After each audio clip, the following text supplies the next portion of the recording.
우리는 산상수훈의 결론을 살피고 있습니다. 지난주에도 언급했던 것처럼 이 산상수훈의 결론은 세 가지의 은유를 통해서 우리가 어떻게 결단하고 살아가야 할지, 또 이런 대비적인 표현들을 통해서 진짜와 가짜를 구별하시는 주님의 말씀을 통해서 우리가 온전히 주님 뜻대로 믿고 살아야 함을 말씀해 주고 있습니다. 그래서 좁은 문과 넓은 문, 그리고 좋은 열매를 맺는 나무와 나쁜 열매를 맺는 나쁜 나무, 그리고 반석 위에 지은 집과 모래 위에 지은 집을 이렇게 대비하면서 주님은 우리가 믿고 순종하고 하나님 뜻대로 살아야 함을 강변해 주십니다. 특히 오늘 본문의 말씀은 진짜와 가짜를 대비하여 우리에게 경각심을 주시는 말씀이라고 할 수 있어요. 여러분, 우리가 살아가는 세상에는 가짜가 너무 많아요. 그렇죠? 뭐 이렇게 좋은 거 하나 사려면 이게 진짜인지, 좋은 음식도 하나 사려면 이게 정말 국내산인지 중국산 아닌지 우리 의심을 하지 않습니까? 가짜가 너무 많은 거예요. 뿐만 아닙니다. 진리에도 가짜가 너무 많죠. 특히 이 기독교에는요, 다른 종교와 비교할 수 없이 이단들이 많습니다. 이런 불교 이단 여러분 아셔요? 몇 개 여러분 들어보셨는지 모르겠지만 전 잘 몰라요. 천주교 이단 들어보셨습니까? 천주교 이단 모르겠습니다. 그들은 우리 보고 이단이라 그럴지 모르겠지만 아무튼 그래요. 이슬람 이단 들어보셨나요? 저는 들어본 적이 없는 것 같아요. 물론 수니파니 시아파니 서로 나뉘어가지고 또 서로 갈등은 하지만 모르겠습니다. 기독교는요, 이단들이 너무 많아요. 가짜가 너무 많아요. 그래서 어떤 분들이 이렇게 질문하죠. 아니, 기독교에는 왜 이렇게 가짜가 많고 이단들이 많냐? 이 기독교의 문제 아니냐? 이렇게 질문하는 분들이 간혹 있습니다만, 사실 여러분 그렇게 되는 이유가 우리는 쉽게 생각할 수 있죠. 여러분, 가치 있는 것일수록, 소중한 것일수록 가짜가 많아요. 원래 귀한 것일수록. 여러분, 그 메이커 중에서도 그 브랜드 있잖아요. 명품 브랜드. 저는 잘 모릅니다만 그런 것들은 가짜 엄청 많지 않습니까? 남대문 시장 가도 이렇게 가짜 상점이 있고 그렇다잖아요. 그런데 여러분, 좀 저가 브랜드, 사람들이 쉽게 살 수 있는 뱅뱅 이런 거 가짜 보셨나요? 뱅뱅, 조다시 이런 거 가짜 보셨어요? 조다시 너무 오래됐나요? 예, 그런 거는요, 가짜를 찾아볼 수가 없어요. 왜? 아무나 살 수 있으니까. 그런데 뭐죠? 샤넬, 구찌 이런 것들은요, 쉽게 살 수 없잖아요. 그러니까 가짜가 많죠.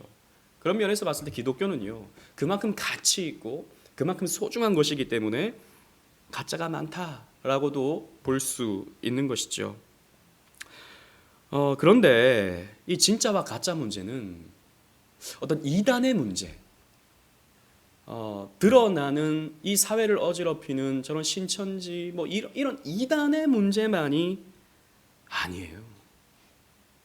오늘 주시는 말씀을 쭉 살피면요, 이런 진짜와 가짜의 문제가 우리 안에 얼마나 깊숙이 들어와 있는가를 알려주십니다.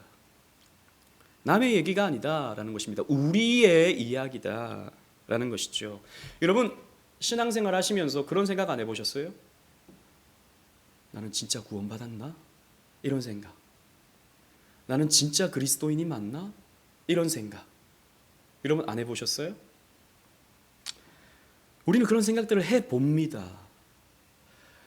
이런 얘기를 하면 주변에서 아이고 구원에 확신이 없어요 막 그런 걱정을 하니까 말을 못해서 그렇지, 우리는요, 은근히 내 안에 내가 가지고 있는 이 믿음이 참 믿음이 맞는가, 정말 나는 지금 죽어도 구원받을 수 있는가에 대한 그런 회의가 들 때가 있어요.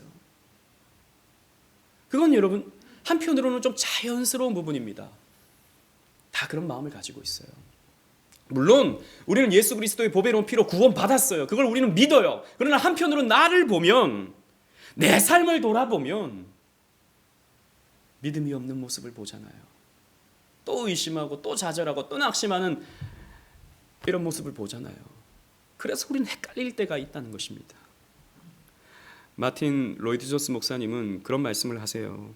오늘날 성도들이 자신의 신앙에 대해서 지나치게 과신함으로 더 위험하게 되었다라고 말해요. 한 번씩 우리는 우리 스스로를 돌아봐야 되는 것입니다. 내가 진짜인지 가짜인지, 내가 참 그리스도인인지 거짓 그리스도인인지 스스로를 한번 살펴봐야 되는 거예요. 그런데 오늘날 우리가 말하는 그런 구원의 확신을 가지십시오. 여러분, 구원의 확신을 가져야 천국 갑니까? 아니죠. 우리는 예수 그리스도께서 주시는 그 선물과 같은 믿음으로 구원받는 것이지, 내가 구원의 확신을 가지면 천국 가는 것이 아니라는 것입니다. 그런데 이것을 착각해요. 많은 사람들이 내가 구원의 확신을 가지고 있어야 믿습니다, 나는 천국 갑니다 라고 해야 천국 간다고 착각들을 한다고요. 그러니까 교회 오면요, 다 확신들을 가지고 있어요. 다 확신들. 근데 그 확신을 가지면서 자기를 돌아보지 않는 거예요. 내가 거짓 그리스도인은 아닌가 생각을 못 해보는 거예요. 그러니까 그냥 은연중에 나는 구원 받았겠지, 나는 천국 가겠지 라고 생각하는데 실상은 본질을 놓치는, 그러면서 구원받지 못하는 그런 사람들이 생길 수 있다라고 로이드 존스 목사님은 지적하고 있습니다. 따라서 오늘 본문을 통해서 오늘 주시는 이 말씀이 멀리 있는 말씀이 아니라 오늘 나에게 어떻게 적용되어지는가, 이렇게 한번 살펴보면서 은혜를 나눠보고자 합니다. 먼저 주님은요, 거짓 선지자를 분별하라 라고 말씀을 하세요. 15절 말씀 우리 다 같이 한번 읽어보도록 하겠습니다. 15절입니다. 시작. 거짓 선지자들을 삼가라. 양의 옷을 입고 너희에게 나오나 속에는 노략질하는 일이라. 아멘. 거짓 선지자를 삼가라 라고 하셨습니다. 여기 삼가라 라는 말씀은 주위에서 살펴봐라. 그냥 선지자니까 선지자인가 보다, 목사니까 목사인가 보다 하지 말고 주위에서 한번 살펴봐라 라고 말씀하십니다. 왜냐하면 이런 거짓 선지자들은 양의 옷을 입고 접근을 하기 때문이에요. 처음부터 이리의 모습을 가지고 그 날카로운 이빨을 들이밀면서 접근해 오는 게 아니에요. 새하얀 순결한 양의 옷을 입고 사람들에게 접근해 온다라는 것입니다. 아주 젠틀하게, 아주 잘생긴 모습으로, 아주 훌륭한 인품을 가진 듯한 모습으로 사람들에게 접근해 온다는 것이죠. 그런데 그 속은 뭐죠? 노략질하는 일이다. 물고 뜯어버리는 그런 못된 늑대, 이런 자들이 거짓 선지자다라는 것입니다. 성경에는요, 이런 거짓 선지자들에 대한 경고가 구약에도 나타나고 신약에도 나타나는데, 특히 예수님은요, 이런 말세의 때에 더욱 거짓 선지자들이 등장할 것을 말씀하셨습니다. 마태복음 24장 24절 주보에 있는 말씀, 순서지에 있는 말씀 다 같이 한번 읽어보도록 하겠습니다. 시작. 거짓 그리스도들과 거짓 선지자들이 일어나 큰 표적과 기사를 보여 할 수만 있으면 택하신 자들도 미혹하리라. 아멘. 거짓 그리스도, 그냥 내가 메시아다, 내가 이 땅에 재림한 재림주다라고 하는 이런 거짓 그리스도, 또 뿐만 아니라 거짓 선지자들, 거짓 교사들이, 거짓 목사들이 나타나서 큰 표적, 막 기적을 나타내 보이는 거예요. 기사, 막 놀라운 일을 나타내 보이는 거예요. 이런 것들을 보여주면서 할 수만 있으면 택한 자들도 미혹한다는 거죠. 저와 여러분들도 미혹한다는 것입니다. 속아 넘어가기가 너무 좋은 거예요. 실제로 많은 사람들이 속아 넘어가는 거예요. 다시 말씀드리지만 거짓 선지자는요, 머리에 뿔을 가지고 나타나지 않아요.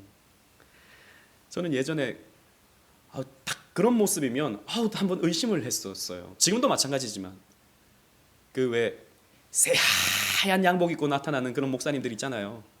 백구도 신고 마이크 이렇게 들고 왔다 갔다 하는, 그 머리에 포마드 기름 같이 반짝반짝거리는 그런 기름 쫙 바르고 왔다 갔다 하면서 할렐루야, 할렐루야 뭐 이렇게 하시는 분들 있잖아요. 저는 그런 것만 딱 봐도 아우 저 물론 뭐 다는 아니겠지만 이제 분별하려고 하는 거예요. 저 거짓 선지자 아닌가? 예, 실제로 여러분 물론 뭐 검정 옷 입고도 이런 옷 입고도 얼마든지 거짓 선지자 할 수 있어요. 그런데 빼꾸도 신고 하얀 옷 입고 그 핫도그 같이 생긴 마이크 들고 왔다리 갔다리 하는 그런 목사님들이 있으면 한번 분별해 봐야 돼요. 그런데 여러분 그렇게 나타나면 좀 쉬워요. 그렇게 나타나면 저거 한번 점검해 봐야겠다. 한번 분별해 봐야겠다라는 생각이 들어요. 그런데 그런 티나게 거짓 선지자임을 드러내지 않고 은근히 사람들에게 접근해 들어와서 사람들을 미혹하는 거짓 선지자들이 훨씬 더 많아요. 실제로 여러분 뭐 이만희, 신천지의 이만희, 또 JMS의 정명석, 또 통일교의 한학자, 또 하나님의 교회의 장길자, 이런 이단 사이비는요 우리가 다 알고 있어요. 어느 정도는. 그래서 딱 다가오면요 저 사람들 이단, 우리가 딱 경계심을 가지고 거절을 한다고요.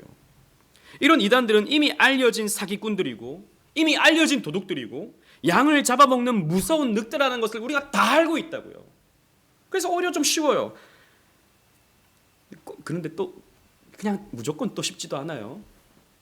어제도 안 그래도 우리 교회 청년과 저녁 식사를 이렇게 나눴는데 그 친구가 저한테 물어봐요. 유튜브를 보니까 그 신천지들이 요즘에 활개를 친다는 거죠. 대구에서 12만 명이나 되는 사람들이 엄청나게 큰 스테디움에 모여가지고 큰 집회를 하고 또 이런저런 유튜브 영상을 만들어서 막 사람들에게 배포를 한다는 거죠. 그래서 그런 것들을 한번 그냥 호기심이 한번 봤대요. 봤는데 아니 이렇게 많은 사람들이 신천지를 믿어? 자기는 이만희 그러면 그 얼굴만 봐도 막 거부감이 생기는데 이렇게 많은 사람들이 신천지를 믿고 따라가? 이상한 생각이 드는 거예요. 게다가 그 표정들 막 클로즈업해서 표정들 보여주잖아요. 그러면 그 표정들이 너무 행복해 보이더래요. 그래서 신천지 사람들이. 그래서 목사님 어떻게 이렇게 될 수 있어요? 저한테 물어보는 거예요. 그래서 제가 몇 가지 대답을 해줬죠. 여러분 신천지는요 처음에 접근할 때 내가 신천지입니다 라고 접근하지 않아요. 요즘에는 조금 방법이 달라졌지만 그들의 포교 전략은요 철저하게 숨깁니다. 딱 주변에 혼자 있고 외로워 보이는 사람을 딱 선택해요. 그 다음에 접근을 하죠. 한 사람이 전략을 가지고 접근을 합니다. 그래서 그런 친구들 저도 예전에 대학부 제가 섬길 때 그런 접근을 받았던 친구들 여럿을 만났어요. 이러는 거죠. 지금 내가 논문을 하나 쓰는데 설문조사가 좀 필요하다. 설문조사 좀 할 수 있겠냐. 그래서 설문조사, 뭐 심리 같은 설문조사를 이렇게 한번 해보게 하는 거죠. 그래서 고맙다고 이제 뭐 조사를 끝내고 가요. 그럼 나중에 전화를 합니다. 내가 이 조사 결과를 보니까 당신 친구야, 너는 보니까 이런 부분에서 좀 상담이 좀 필요한 것 같아. 근데 마침 내 아는 교수님이 이 상담 전문가셔. 무료로 너 시켜준다고 하는데 혹시 너 해볼래? 이렇게 접근을 하는 거죠. 무료로 한다니까. 한번 또 연구 과정 속에 한번 자기도 한번 유익이 된다고 하니까 한번 해보는 거죠. 그러면요, 그 팀이 딱 짜여져 가지고 그 상담 과정을 시작합니다. 그래서 이 사람도 묻고 저 사람도 묻고 할 때 엄청 친절하게, 엄청 따뜻하게 막 채워주는 거죠. 그러면서 그 클래스가요, 끈끈한 친구가 되죠. 끈끈한 친구들. 외로웠는데 친구가 생겼죠. 나에게 조언해주는 교수님도 생겼어요.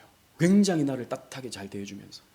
그러면서 어느 순간 우리 같이 성경 공부도 했었는데 같이 성경 공부 한번 해볼래? 이렇게 접근을 하는 거죠. 이 성경 공부도 시작해요. 그 다음에 쭉쭉쭉쭉쭉쭉 가면서 나중에서 맨 마지막에 사실 우리 신천지야 라고 밝히는 거죠. 그러면요, 사람들이 까무러치잖아요. 여기 그 신천지야? 까무러치잖아요. 그런데요, 그 신천지를 벗어날 수가 없어요. 왜냐하면 자기 인격적인 관계가 이미 신천지로 다 형성이 돼 있어요. 내 친구들, 나를 도와주는 사람, 예전에는 내가 친구도 없고 뭐 이렇게 외로웠는데 나와 교제하고 나에게 그렇게 잘해주던 사람들이 다 신천지. 그러면 벗어날 수가 없어요. 왜? 벗어나면 동시에 나는 외톨이가 되니까. 벗어나는 동시에 나는 아무것도 없어지니까. 저 사람들과 함께 했던 그 시간들이 다 부정되어 버리니까. 또 주변에서 자꾸 얘기해 주죠. 그런 것이 아니다. 그런 것이 아니다. 그리고 막 신천지의 그런 내용들을 나누면서 기뻐하고 즐거워하는 모습들을 보면 저렇게 똑똑한 사람들도 이것을 믿는다면 나름 이유가 있겠지라고 자기 스스로를 설득해 버려요. 그래서 조금씩 신천지에 들어가고 그렇게 열심히 하게 되면서 완전 그냥 신도가 돼버리고 마는 것이죠. 그래서 지금 12만 명이 넘는, 아니 훨씬 더 될 거예요 아마도. 물론 코로나 과정을 통해서 많은 사람들이 또 이탈했다고 하지만 그보다 훨씬 더 많은 사람들이 신천지에 속해 있을 것입니다. 또 신천지에 들어가잖아요. 뭐 신천지뿐만이 아닙니다. 뭐 하나님의 교회든 통일교든 다 마찬가지예요. 이렇게 얘기합니다. 성경 이것은 2000년 동안 아무도 풀지를 못했어.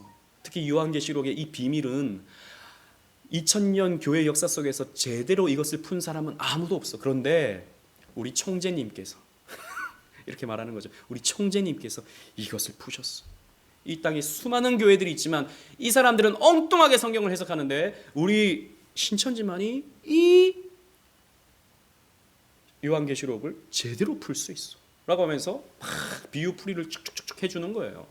그러면 또 그런가 보다 라고 생각하죠. 저 일반 교회 사람들은 저렇게 무지한데 우리만 이런 특별한 진리를 알고 있구나 라고 하면서 지적인 우월감을 갖게 되죠. 여러분, 그러면서 열성적인 신천지 신도가 되는 것입니다. 자, 우리 이렇게 어떻게 포섭되는지 쭉 살펴봤는데 여러분, 그래도요 이런 신천지들은 그래도 우리가 미리 좀 알아놓고요 어떻게 접근하는지 좀 예방을 좀 하면서 살펴보면요 극복할 수 있어요. 대적할 수 있어요. 또 물리칠 수 있습니다. 또 뿐만 아니라 이 기성교회 안에서도 무슨 병을 고치고 예언하고 귀신 쫓아내고 또 정치적으로 선동하는 이런 목사님들, 그리고 우리는요 우리 오직 은혜교회 성도님들 정도 되면 어떻습니까? 어느 정도는 분별할 수 있어요. 우리 요한계시록 7교회 쭉 살펴보면서 무엇이 하나님께서 칭찬하는 교회고 무엇이 하나님께서 책망하는 교회인지 이렇게 말씀을 배우면요 어느 정도 그런 분별력이 생깁니다. 그런데 제가 말씀드리고 싶은 것은 정통의 옷을 입고 나오는 거짓 선지자들도 있다라는 사실이에요. 대한예수교 장로의 간판을 달고 꽤 괜찮은 대학과 꽤 건전한 신학교를 나와서 아주 젠틀하게 아주 겸손하게 사람들을 이끌어가는 목사 가운데 거짓 선지자가 꽤나 있다라는 것입니다. 심지어는 개혁주의를 외치고 칼빈주의를 가르치는 목사, 그런 교회 중에서도 거짓 선지자는 얼마든지 있을 수 있다라는 것입니다. 여러분, 20세기 말부터 즉 1990년대부터 교회는요 세상의 지탄을 받기 시작했어요. 대형화되고 그 안에서 부정부패가 일어나고 그러면서 교회들이요 세상의 지탄을 받기 시작했어요. 그래서 그 2000년대 들어와서 21세기 들어와서 교회가 어떤 반성운동, 그런 나름의 개혁운동이 일어나기 시작하는데 그 개혁운동의 한 일환으로서 원래 교회가 무엇을 가르치는가, 원래 교회는 무엇인가에 대해서 고민하기 시작하면서 개혁주의 신앙이 2000년대 들어오면서 나름 부흥하기 시작합니다. 개혁주의 신앙이. 우리 오직 은혜 교회도 그런 교회 중에 하나라고도 볼 수 있어요. 그래서 예전에는 개혁주의 교회 그러면 굉장히 찾기가 어려웠는데 요즘에는요 꽤나 우리 많이 볼 수 있어요. 개혁주의 교회. 그리고 웨스트민스터 신앙고백서, 소요리 문답, 하이델베르크 요리 문답, 제가 어릴 때는 뭐 보지도 못했어요. 듣지도 못했어요. 그런데 오늘날에는요, 꽤 많은 교회들이 그런 것들을 공부하고 살피는 것을 볼 수 있습니다. 그리고 그런 교회를 찾는 분들이 꽤나 많죠. 그런데 제가 말씀드리고 싶은 것은, 이제는 이런 개혁주의가 그런 구미를 가진 사람들을 교회에 오게 만드는 새로운 수단이 되고 있다는 것이죠.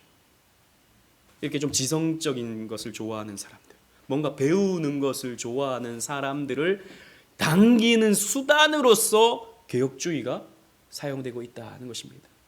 무엇이 진리인가 알기 위해서가 아니라 내가 어떻게 하나님을 더 사랑할 수 있는가를, 그런 진리를 깨닫기 위해서가 아니라 교회가 모일 수 있는 수단으로서 개혁주의를 사용하는 교회들이 조금씩 많아지고 있다는 것이죠.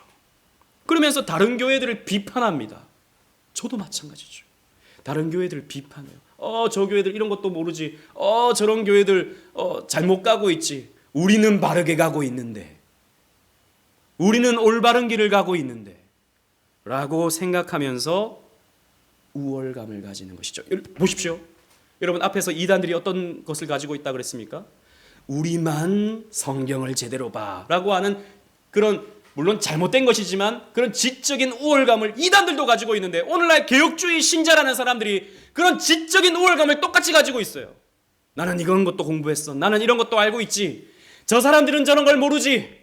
어리석은 사람들. 우리만 바르게 가고 있어. 나만 이런 것들을 알고 있어 라고 하는 그런 우월감에 빠지는 그런 사람들이 오늘날 이런 개혁주의 교회 가운데 꽤나 있는 것입니다. 상당히 위험천만한 교만한 자세입니다.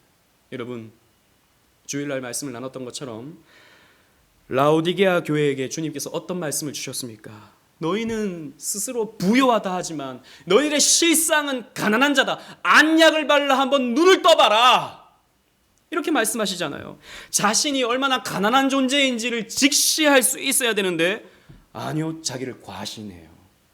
이런 개혁신앙을 가지고, 하나님의 주권신앙을 가지고 내 구원은 궁극적 구원이다, 이미 끝났다 라고 생각하면서 기도도 하지 않고 전도도 하지 않고 헌신도 하지 않고 그냥 신학 안에 머물면서 아무런 실천이 없는 이상한 개혁주의자들, 뭔가는 잘못 배워버린 이상한 개혁주의자들, 오늘날 많아요.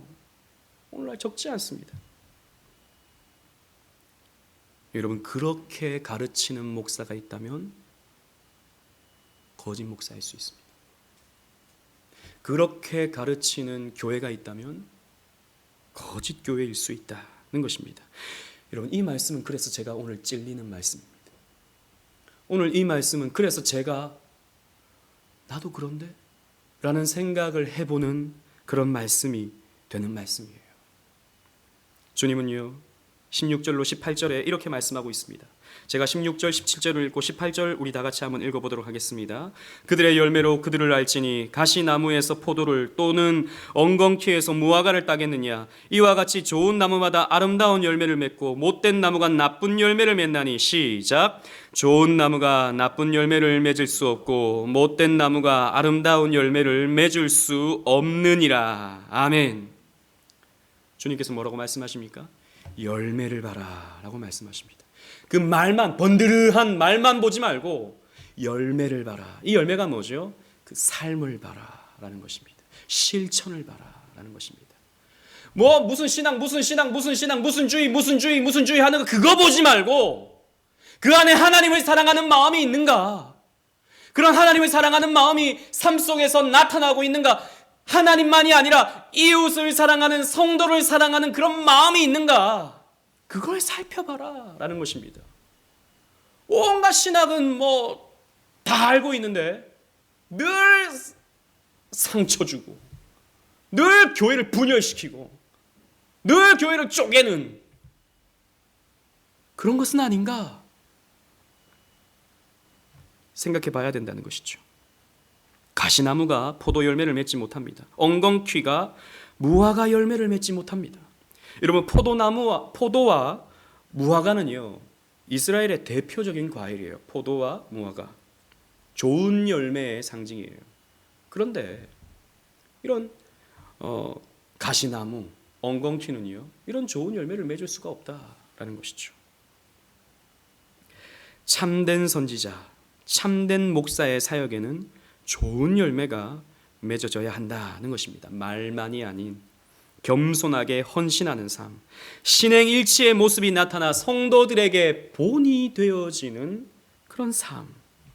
정말 이런 것이 있는지 성도들은요 분별할 수 있어야 되는 것이죠. 그냥 목사님이니까 하나님이 세우셨겠지. 아니요, 하나님이 세우신 목사도 분명히 있지만 자기 스스로 목사가 된 자들도 적지 않습니다.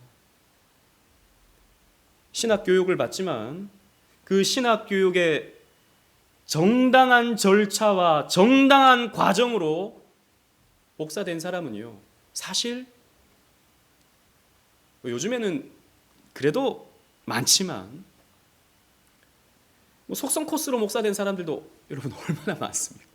실제로 속성 코스로 무슨 동네에 지나가다 보면 상가에 무슨 신학원 무슨 이런 제대로 신학 교육도 안 됐는데 목사가 되는 이런 경우들도 여러분 적지 않은 거예요. 자기 스스로 목사가 된 거죠. 자기 스스로. 그래서 우리는 분별해야 되는 겁니다. 정통 신학교를 나왔다 하더라도 분별해야 되는 것이죠. 저는 앞에서도 말씀드렸다시피 이런 말씀 앞에서 저 역시도 민망함과 부끄러움을 느낍니다. 이런 말씀 앞에서 저는 스스로 나도 가짜가 아닌가? 나는 사꾼이 아닌가? 그런 생각들을 한번 해보는 거죠. 왜요?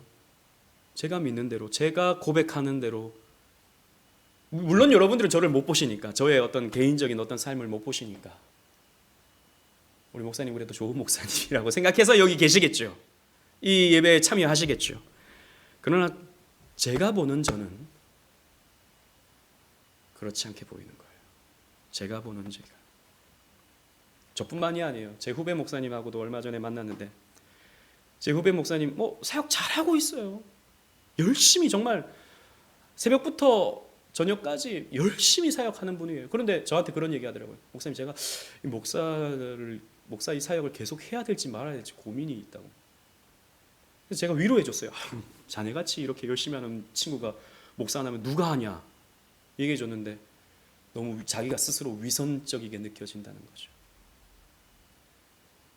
자기가 너무 가식으로 둘러싸이는 그런 자인 것처럼 느껴진다는 것이죠. 저도 마찬가지예요. 그런 모습이 저에게 있는 거죠. 주님은요 저 같은 목사에게 이렇게 무섭게 경고하십니다. 19절 20절 말씀, 여러분 제가 19절을 읽고 20절 다 같이 읽겠습니다. 아름다운 열매를 맺지 아니하는 나무마다 찍혀 불에 던져지느니라. 시작. 이러므로 그들의 열매로 그들을 알리라. 열매 맺지 못하는 나무는 어떻게 된다고요? 찍혀 불에 던져진다는 것입니다. 저한테 경고해 주시는 말씀이에요. 강민수 목사, 너 똑바로 해야 된다. 열매 맺지 못하면, 신행일치가 안 되면, 진실한 하나님 사랑, 이웃 사랑의 삶이 나타나지 않는다면 너는 찍혀 불에 던져질 것이다. 그래서 성도들은 그들의 열매로 그들을 분별해봐라, 삼가라, 주의해서 봐라 라고 말씀하고 있는 것입니다. 그런데 주님은요 이 말씀을 좀 더 확장시켜서 또 말씀을 전달해 주십니다. 좀 더 범위를 확장해 보십시다. 21절 말씀 우리 다 같이 한번 읽어보도록 하겠습니다. 21절입니다. 시작. 나더러 주여 주여 하는 자마다 다 천국에 들어갈 것이 아니요 다만 하늘에 계신 내 아버지의 뜻대로 행하는 자라야 들어가리라. 아멘. 이 말씀은 1차적으로는 이런 앞장선 사람들, 이 선지자의 사명을 감당한 사람들, 물론 여러분 목사는 선지자가 아닙니다. 하지만 선지자적 사명은 있죠. 목사가 1차적으로는 이런 말씀의 사명자에게 해당되는 말씀이지만 2차적으로는 우리 모두에게 해당되는 말씀입니다. 왜냐하면 우리가 다 주여 주여 하거든요. 여러분, 우리 다 주여 주여 하지 않습니까? 여러분, 여기서 주여라는 말은 우리가 잘 아는 큐리오스, 주님이라는 뜻을 가지고 있는 단어입니다. 이 주님이라는 말, 큐리오스는요, 히브리어로 표현하면 아도나이라는 표현이에요. 아도나이. 그러니까 하나님을 부를 때 구약 사람들은 아도나이라고 불렀습니다. 아도나이. 여호와라는 말은 잘 못 불렀어요. 왜냐하면 여호와의 이름을 망령되게 부르지 말라라고 말씀했기 때문에 함부로 여호와라고 못 부르고 여호와라는 글자가 나오면 아도나이라고 대신 불렀습니다. 그러니까 이 주님, 주여라는 말은 하나님이라는 말이에요. 근데 예수님을 가리켜서 주여 주여 한다는 것이죠. 그러면 주여 주여 하는 사람은 어떤 사람입니까? 예수님을 하나님으로 고백하는 사람입니다. 이런 사람들이 있다는 것이죠. 그런데 그런 사람들마다 뭐라고 말씀하십니까? 다 천국에 들어가는 것이 아니다라고 말씀하세요. 우리 모두에게 해당되는 말씀입니다. 게다가 여러분, 주여 주여 두 번 반복되고 있지 않습니까? 성경에서 이름이 두 번 반복 불려지는 것은 강렬하게 부르는 것, 그리고 주님께서 따뜻하게 당신의 택자들을 부르실 때 이렇게 두 번 반복해서 부르는 것을 볼 수 있어요. 예를 들자면 창세기 22장 11절에 아브라함이 이삭을 향해서 칼로 찌르려고 할 때, 모리아산에서 칼로 찌르려고 할 때 하나님이 강하게 부르시죠. 아브라함아 아브라함아, 그러지 말라 그러지 말라. 네가 나를 사랑하는지, 네가 나를 얼마나 순종하는지 내가 이제 안다 라고 말씀하시면서 아브라함을 부르시잖아요. 그때 아브라함에게 두 번 부르십니다. 또 마찬가지로 창세기 46장 2절에 애굽으로 내려가기를 주저하는 야곱에게 야곱아 야곱아 라고 두 번 부르셔요. 야곱아, 애굽으로 내려가도 괜찮다. 애굽에 내려가서 너는 할 일이 있다. 큰 일을 보게 될 것이다 라고 하는 말씀을 야곱을 두 번 부르심을 통해서 하나님이 일러주십니다. 또 출애굽기 3장에는 떨기나무 불꽃 가운데 있는 모세에게 모세야 모세야 라고 두 번 부르시죠. 강렬하고 친근하게 모세를 두 번 부르시는 것입니다. 자, 보십시오. 따라서 주님을 두 번 부르는 것, 주여 주여 하는 것은요, 강렬하게 부르는 거예요. 또 사랑을 담은 언약적 관계에서 주여 주여라고 부르는 것입니다. 자, 이 정도 불렀으면 구원받는 사람 아닙니까? 예수님을 주님이라고 고백하고 두 번씩이나 이렇게 부르고 친근하게 강렬하게 이렇게 부른다면 이런 사람들은 구원받는 사람 아닙니까? 그런데 주님께서 말씀하시는 것이죠. 그렇게 부른다고 다 천국에 들어가는 것이 아니다 라는 것입니다. 그러면 도대체 어떤 사람이 천국에 들어가는 것입니까? 여러분, 이 말씀 앞에 우리는 살펴봐야 됩니다. 나는 괜찮은가? 나도 주여 주여 부르는데, 나도 오늘 하이델베르크 요리문답으로 내 신앙 고백을 했고 사도신경으로 나는 신앙 고백을 배우고 있고 그것을 진심으로 고백하고 있고 나는 이렇게 부르고 있는데 나는 괜찮은가? 나는 천국에 들어갈 수 있는가? 과연 나도 안심할 수 있는 건가? 우리요, 한번 살펴봐야 됩니다. 그런데 주님께서 어떤 사람이 천국에 들어간다고 말씀하십니까? 하늘에 계신 내 아버지의 뜻대로 행하는 자라야 들어가리라 라고 말씀하셨습니다.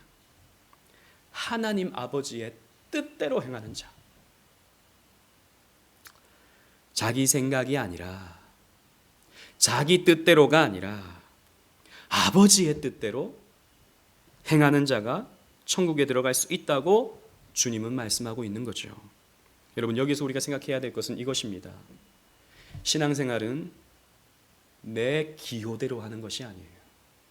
신앙생활은 내 정서대로 하는 것이 아닙니다. 나는 이런 방식의 신앙생활이 좋아요. 그래서 그렇게 할 때 기쁨이 있어요. 그 기쁨이 하나님께서 주시는 기쁨이 아닐 수 있는 거죠. 내 정서에 맞기 때문에 내가 기쁜 그런 것일 수 있다라는 것입니다. 많은 경우에 자신이 좋아하는 것, 자신에게 유익한 것을 은혜라고 생각하거든요. 예를 들자면 어떤 분은 기도하면서 막 눈물이 막 쏟아질 때, 여러분 가끔씩 우리 그럴 때 있잖아요. 눈물이 쏟아지고 그럴 때 막 울면요 어떤 느낌이 드냐? 왠지 내가 은혜 받은 것 같은 느낌이 들어요. 야, 내가 오늘 눈물을 흘렸으니까 내가 오늘 은혜 많이 받았다. 그건 눈물을 흘림으로써 카타르시스를 느낀 거죠. 뭔가 이렇게 분출했을 때 카타르시스라고 하는 심리적 자극을 받은 거예요. 은혜가 아닐 수 있는 것입니다. 어떤 사람은 찬양하고 막 노래 부르고 할 때 박수 치고 막 때로는 막 손 들고 또 때로는 막 점프하면서, 젊은이들 그렇게 하는 분들 많잖아요. 막 그렇게 할 때 오늘 예배가 너무 좋았어, 오늘 예배가 너무 은혜로웠어 라고 말합니다. 그건요 자기의 기호에 맞는 거죠. 자기 분위기, 자기 감정에 맞는 것이죠. 근데 사람들은 그것을 은혜라고 생각하는 경우가 많은 것이죠. 그렇게 주여 삼창하고 주여 주여 주여 삼창하고 뜨겁게 뭔가를 하면 성령 충만 받았다고 말하는 것입니다. 여러분, 이것이 바로 자기 뜻대로 행하는 자입니다. 그 은혜 아니에요. 자기 기호에 맞는 거예요. 우리 교회는 그런 쪽 사람들하고 좀 거리가 있어요. 우리 교회는. 그죠?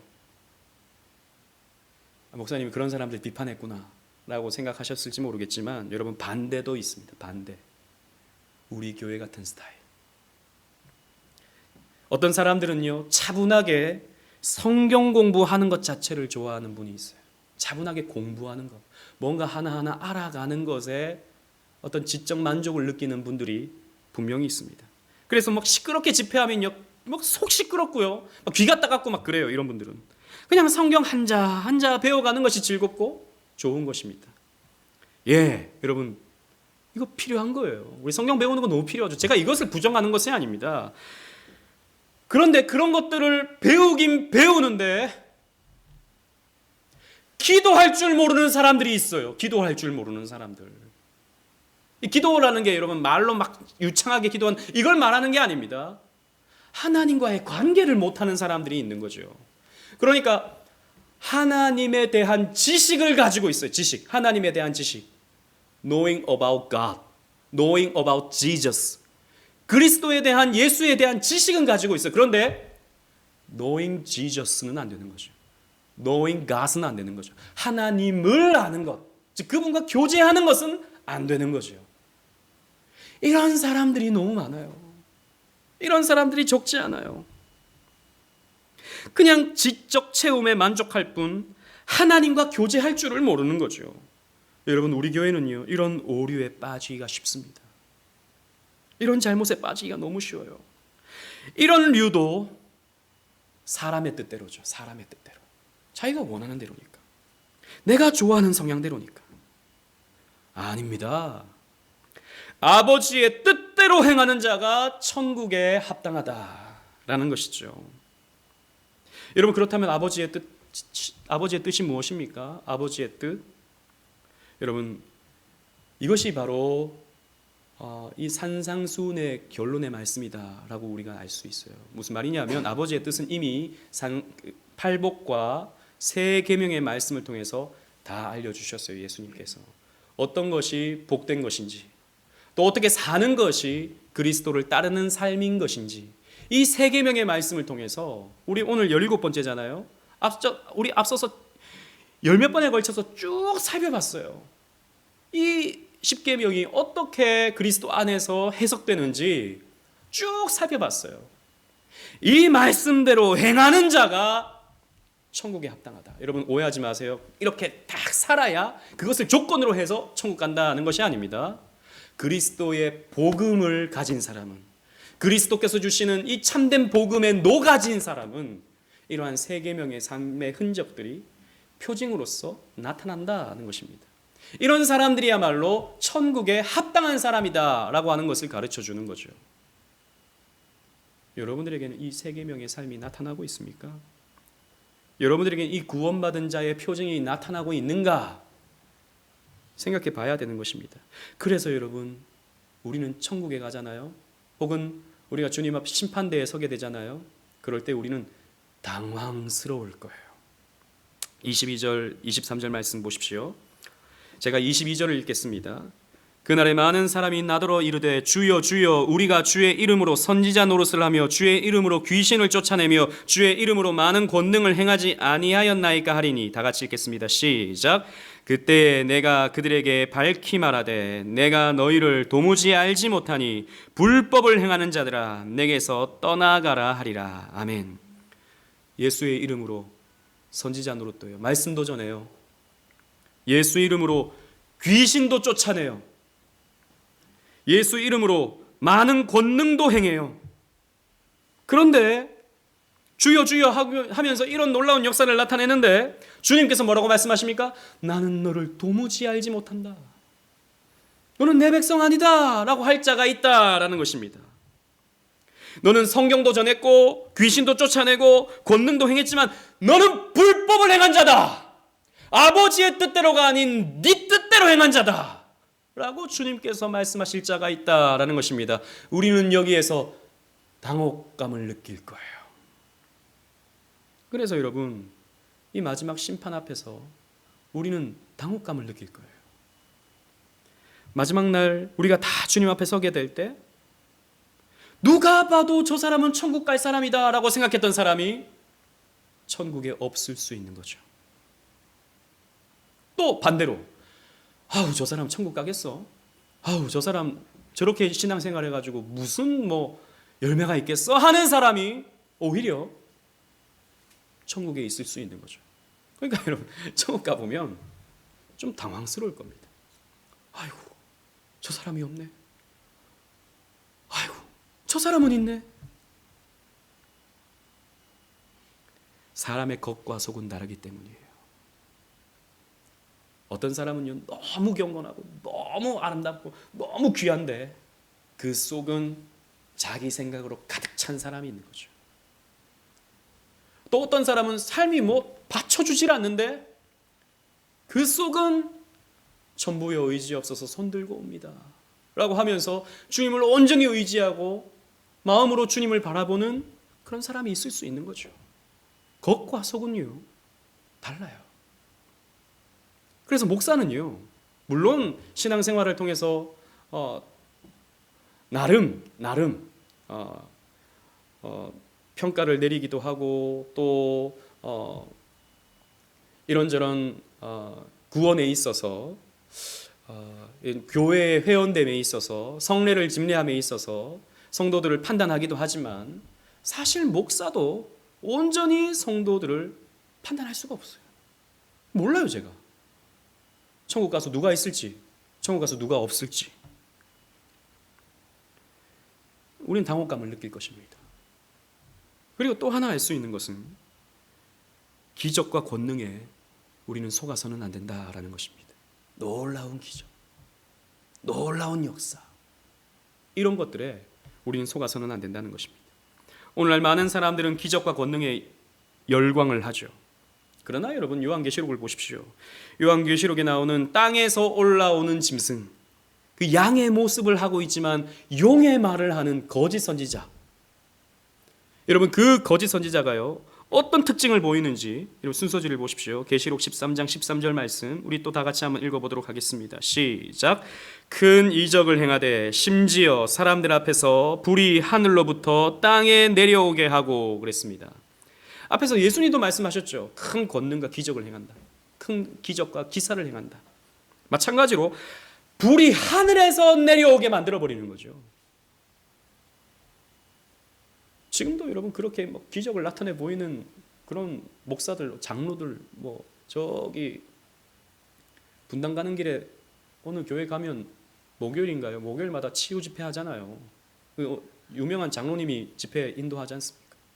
그래서 오늘은 위궤양으로 고생하시는 분들 제가 나섭니다 하면서 자리에서 일어나게 만들고 막 기도하면서 성령님 터치 그러면 그 사람들이 발라당 넘어간다고요. 그게 저는 가짜라고 생각하지 않아요. 그러니까 그 뒤로 넘어가는 게 다 짜고 치는 그런 거라고 생각하지 않아요. 얼마든지 그런 일들은요 나타날 수 있어요. 그런데 그것은 제가 자주 말씀드리지만 무슨 교회에서만 일어나는 게 아니고요.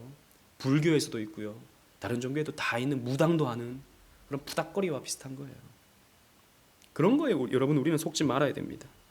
선지자 노릇하며 미래를 맞추고 귀신을 쫓아내고 많은 권능을 행하는 자들, 여러분, 그런 사람들에게 우리가 속아 넘어가서는 안 되는 것입니다. 또 뿐만 아니죠. 그런 것들은 우리가 어느 정도 분별하지만 몇 년 만에 교회를 수백 명, 수천 명으로 부흥시키고, 기도했더니 뭐 땅을 사고, 기도했더니 뭐 그 땅이 몇 배로 막 올라가지고, 와, 여기 하나님의 역사가 있다, 이 교회에 하나님의 기적을 베풀어 주셨다, 이런 호들갑에 여러분 속아서는 안 됩니다. 부동산 몇 배 오르는 것은 예수 안 믿는 사람도 그런 일들이 일어나잖아요. 그게 왜 꼭 하나님께서 하셨다고 생각하십니까? 그것 때문에 망할 수도 있는 것이죠. 속지 말아야 됩니다. 그런 간증, 그런 얘기들 듣는 거, 저도 목사님들 통해서 그런 간증들 많이 들어봤죠. 한편으로는 참 대단하다, 한편으로 보면 참 훌륭하다, 본인 또 체험이니까 그걸 가지고 제가 다 부정할 필요는 없다고 생각합니다. 그러나 본질은 아닌 것이죠. 기독교의 본질이 거기에 있는 것은 아닌 것이죠. 여러분,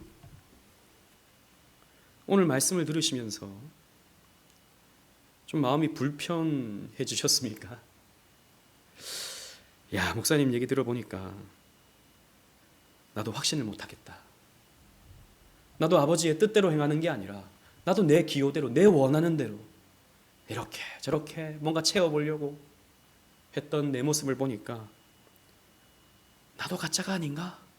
이런 생각이, 이런 염려가 혹시 드십니까? 여러분, 그런 생각 필요합니다. 그런 생각 들었다고 해서 여러분 문제가 아니라 그런 생각이 여러분들에게 필요하다고요. 여러분들의 구원을 너무 과신하지 마십시오. 내가 믿었으니까, 내가 기도하니까, 내가 헌신했으니까, 내가 이만큼의 열매를 맺었으니까 나는 구원받았겠지. 그건 그리스도를 믿는 게 아니고요, 나를 믿는 겁니다. 내가 나를 믿는 거예요. 이런 사람들은 어쩌면 구원에 멀리 있는 사람일 수 있습니다. 아닙니다. 여러분, 우리는요 자랑할 것이 없는 사람들이에요. 여러분, 자랑할 거 있나요? 제가 보면 여러분들 참 귀하십니다. 그런데요, 목사는 여러분들에게 칭찬해 줄지 모르지만 여러분들은 스스로, 정말 여러분들이 정직하게 여러분 스스로를 본다면 나는 자랑할 게 없다 라고 말하게 될 것입니다. 저도 마찬가지고. 저도 마찬가지예요. 앞에서 말씀드린 건 정말 제가 겸손을 떠는 게 아닙니다. 또 목사님 그냥 앞에서 설교하니까 그냥 그렇게 말씀하시겠지. 아니요. 정말 저도요, 자격이 없는 사람입니다. 우린 하나님 앞에 무익한 사람들이에요. 여전히 죄와 허물로 더럽혀져 있는 사람들입니다. 우리 스스로에게는요 소망이 없어요. 온갖 탐욕과 온갖 더러움과 온갖 죄들로 이 계명 하나도 온전히 지켜낼 수 없는 너무나도 연약한 사람들이 저이고 여러분들일 수 있는 것입니다. 그래서 여러분, 우리의 소망은 우리에게 있는 것이 아니에요. 우리의 소망은 오직 예수 그리스도밖에 없는 것입니다. 여러분, 예수님께서 십자가에 달리셔서 마지막 하셨던 말씀이 무엇입니까? 마태복음 27장 46절에 제9시쯤에 예수께서 크게 소리질러 이르시되 엘리 엘리 라마 사박다니, 나의 하나님 어찌하여 나를 버리셨나이까? 라고 말씀하셨어요. 여러분, 여기서 우리가 캐치해야 될 것이 무엇입니까? 예수님께서 하나님을 부르실 때, 아버지를 부르실 때 아버지라고 못 부르고 나의 하나님 두 번 부르셨다라는 것이죠. 똑같이 두 번 부르셨어요. 나의 하나님. 여러분, 두 번 부르는 게 어떤 의미라 그랬습니까? 강하게, 또 친밀하게 부르셨어요. 나의 하나님이라고 부르셨습니다. 그 순간만큼은 아버지와 아들의 관계가 끊어져 버렸기 때문에 나의 하나님이라고 불렀어요. 그래도 나의 하나님이라고 불렀습니다. 그런데 아버지께서 어떻게 하십니까? 이렇게 기도하는 아들을 버리셨어요. 이렇게 친밀하게, 이렇게 강력하게 부르는 이 아들을 버리셨다고요. 여러분 왜 버리셨습니까? 왜 성부께서는 이 아들을 모질게 버리셨나요? 우리는 잘 알고 있습니다. 예수님 대신에 저와 여러분들을 아들로 삼으시기 위해서예요. 예수님 대신에 저와 여러분들을 하나님의 백성 삼으시기 위해서 아들을 버리셨습니다. 그래서 우리는 소망 없지만, 자격 없지만, 부끄러움밖에 없지만 우리는 하나님의 백성이 될 수 있고 하나님의 자녀가 될 수 있는 것입니다. 말씀을 맺겠습니다. 이 사실을 기억하십시오. 이 사실을 기억하십시오. 나는 자격이 없다, 나는 가짜인 것 같다 라고 생각되어질 때, 그렇습니다. 우리는 다 가짜예요. 이 목사도요, 가짜입니다. 여러분들도 가짜일 수 있습니다. 그러나 예수는 진짜이십니다. 예수만이 진짜이셔요. 예수만이 아버지의 뜻대로 다 행하셨습니다. 예수만이 아버지의 뜻대로 하나도 빠짐없이 다 이루셨다고요. 예수님께서 하나하나 아버지의 뜻에 완벽하게 순종해내셨습니다. 그 순종을 누구에게 주셨습니까? 십자가에서 저와 여러분들에게 주신 거예요. 그래서 우리는 예수의 이름으로 말미암아 천국에 가는 것이고, 예수의 이름으로 말미암아 우리는 구원받을 수 있는 것입니다. 우리의 어떠함으로는요, 지옥 가야 마땅해요. 내가 쌓아놓은 공로, 내가 쌓아놓은 열심, 여러분 이것들은요 다 먼지 같은 것들이에요. 때 묻은 것들이에요. 아무것도 아니에요. 가짜가 내어놓는 가짜의 열매들 뿐인 것입니다.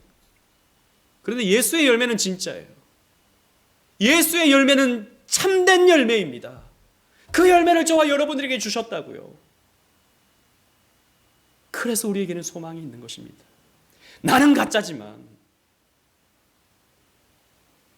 예수가 진짜이기 때문에 우리에게는 소망이 있는 것입니다. 그러므로 겸손하셔야 돼요. 정말 겸손하셔야 됩니다. 뭘 좀 배웠다고, 뭘 좀 과거에 내가 해봤다고 교만해서는 안 됩니다. 우리는 자랑할 것이 없죠. 바울은 그래서 이렇게 말합니다. 고린도후서 11장 30절에 우리 다 같이 한번 읽도록 하겠습니다. 시작. 내가 부득불 자랑할진대 내가 약한 것을 자랑하리라. 아멘. 바울은 자기가 자랑할 게 부족한 밖에 없다 그랬어요. 내 약한 것밖에 자랑할 것이 없다 그랬습니다. 예수 자랑이면 충분한 것이죠. 우리는 자랑할 게 없어요. 이 은혜를 누리는, 그래서 거짓된 이 가짜 같은 우리를 품에 안으시고 십자가로 새롭게 해주셔서 그 은혜로 저 천국까지 인도해 주시는 예수 그리스도의 이 복음 앞에 더욱더 감사하시고 감격하시고 영광 올려드리시는 저와 여러분들 되시기를 주님 이름으로 축원합니다. 아멘.